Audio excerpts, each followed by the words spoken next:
2-3 days నిద్రపోలేదు, అందుకే కళ్ళు ఇలా ఎర్రగా అయిపోయాయి. ఈ రోజు ఎలాగైనా బయట తిరిగేసి చిల్ అవుదామని బయటకు వస్తే ఈ ఎండ ఒకటి. అనవసరంగా వచ్చా, అదేదో ఇంట్లో ఉంటే ఫ్రీ ఫైర్ ఆడుతూ వీడియో చేసుకునేవాడిని అనుకున్నా. కానీ మన హెల్త్ బాలేదు కదా, అలా బయటకు వస్తే కాస్త బెటర్ అవుతాను వచ్చా. మొత్తానికైతే మేము అనుకున్న ప్రదేశానికైతే వచ్చేసాం. ఒకవేళ మీది అనంతపూర్ అయితే ఈ ప్లేస్ మీకు ఖచ్చితంగా తెలిసే ఉంటది. తెలిస్తే కామెంట్ చేయండి. ఇక్కడికి రాగానే చేపలు కనిపించాయి. 1 కేజీ చేపలు తీసుకున్నాం. తర్వాత దీన్ని చూసి తప్పుగా అనుకోకండి, కళ్ళు మామ తాటికల్లు, ఇది మంచిదే మీకు తెలుసు. ఇంకా మనకు ఒక్క బ్యాడ్ హ్యాబిట్ కూడా లేదు, రాదు కూడా ఎప్పటికీ. ఇప్పుడు ఆ తాటికల్లు ఇంకా చేపలు తింటే ఉంటది. అలా మేము తింటుంటే కోతిమామ వచ్చాడు. ఇంకా చేప కోసం వచ్చాడని ఇసిరేసా, కానీ మరేం కావాలి బ్రో?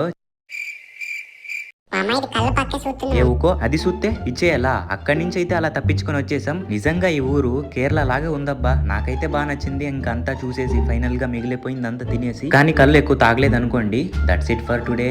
By by.